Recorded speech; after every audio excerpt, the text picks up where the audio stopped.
नमस्कार, मैं विजय पुनिया, आपका हिमाचल पर स्वागत है। चलिए खबर की तरफ चलते हैं। पार्लियामेंट के अंदर, सदन के अंदर खुलासा करते हुए खुलासा क्या, सरकार से निवेदन करते हुए बताने की कोशिश की गई है। कांग्रेस के नेता नीरज डांगी जी मोदी सरकार को आईना दिखाते हुए बता रहे हैं कि आने वाले समय में यूट्यूब, गूगल, ये सारे के सारे आने वाले समय में बंद हो जाएंगे, इसलिए हमें अपना सर्च इंजन बनाना चाहिए। सर्च इंजन जैसे गूगल का सर्च इंजन, हम कुछ भी वीडियो सर्च करते हैं या कुछ मैटर सर्च करते हैं तो गूगल के माध्यम से हम सर्च करते हैं, फिर जो मैटर निकल के सामने आता है। तो इसी तरह का सर्च इंजन बनाने की जो है सरकार से गुजारिश की गई है कांग्रेस के नेता ने। तो चलिए सदन में चलते हुए क्या कह रहे हैं, चलिए सुनते हैं उनकी बात और उसकी इन वीडियो को पूरी देखना, क्योंकि जानकारी दी गई है। उसके बाद जो चैनल को सब्सक्राइब कीजिए, वीडियो को शेयर कीजिए। धन्यवाद माननीय सभापति महोदय। मैं भारत की डिजिटल संप्रभुता पर खतरे को सदन के संज्ञान में लाना चाहता हूं। हमारी डिजिटल संप्रभुता को मजबूत करने के लिए भारत को एक स्वदेशी सर्च इंजन विकसित करने की दिशा में तत्काल कदम उठाने की आवश्यकता है, ताकि हम गूगल और माइक्रोसॉफ्ट जैसी विदेशी कंपनियों पर निर्भरता से मुक्त हो सकें।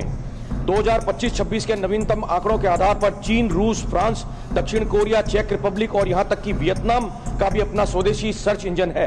इन देशों ने इस क्षेत्र में सफलता प्राप्त की है। ये सर्च इंजन अक्सर अपने देश में गूगल से अधिक लोकप्रिय होते हैं और भारत और बाजार में प्रमुख हिस्सेदारी रखते हैं। इन देशों ने अपनी डिजिटल संप्रभुता और स्थानीय आवश्यकताओं को ध्यान में रखते हुए स्वदेशी इंडिजिनस सर्च इंजन को विकसित कर अपनी डिजिटल अर्थव्यवस्था को मजबूत किया है। यह सर्च इंजन देश की बाजार हिस्सेदारी के साथ राष्ट्रीय सुरक्षा और डेटा गोपनीयता सुनिश्चित करता है। भले ही हाल के कुछ वर्षों में कुछ चुनौतियां जरूर आई हों, परंतु इन देशों ने विदेशी दबाव से बचने के लिए स्वदेशी तकनीक पर जोर दिया है, जो आर्थिक स्वतंत्रता और राष्ट्रीय सुरक्षा को बढ़ावा देती हैं। भारत में स्थिति चिंताजनक है।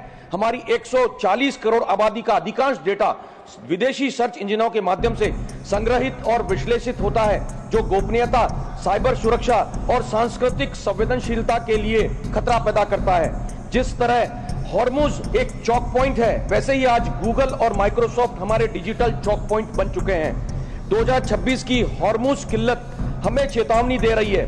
अगर हम अभी स्वदेशी सर्च इंजन, क्लाउड और सॉफ्टवेयर नहीं बनाएंगे तो कोई भी भविष्य का भू राजनीतिक दबाव, US and India trade war या सैंक्शन हमें डिजिटल किल्लत में डाल सकता है।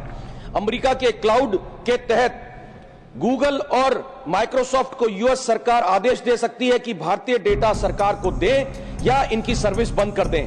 भविष्य में यदि भारत यूएस टेंशन बढ़े तो Google search, YouTube, Gmail, Android updates आदि बंद हो सकते हैं। इस प्रकार चाइना और इंडिया विवाद बढ़ने पर माइक्रोसॉफ्ट अजूर, जो कई सरकारी बैंक, रेलवे इस्तेमाल करते हैं, वो प्रतिबंधित हो सकते हैं। 2025 में माइक्रोसॉफ्ट ने ईयू सैंक्शन की वजह से एक भारतीय रिफाइनरी नायरा की पूरी क्लाउड सेवाएं बंद कर दी थी, जिसके लिए अदालत में लड़ना पड़ा। सरकार ने इसे वेकअप कॉल माना था। अतः सभापति महोदय, मेरा भारत सरकार से अनुरोध है कि तत्काल पहल कर आईटी मंत्रालय के माध्यम से Indian search engine development challenge शुरू करें, जिसमें स्टार्टअप्स, आईआईटी और आईआईएम को प्रोत्साहित किया जाए। डेटा लोकलाइजेशन हेतु सरकारी और सार्वजनिक सेवाओं में स्वदेशी सर्च इंजन अनिवार्य करें। यह कदम न केवल डिजिटल आत्मनिर्भरता सुनिश्चित करेगा, बल्कि लाखों नौकरियां पैदा करेगा और हमारी सॉफ्ट पावर को मजबूत करेगा। अतः सभापति महोदय, आपके माध्यम से सरकार से इस पर श्वेत पत्र जारी करने और कार्य योजना प्रस्तुत करने के लिए अनुरोध करता हूं। धन्यवाद।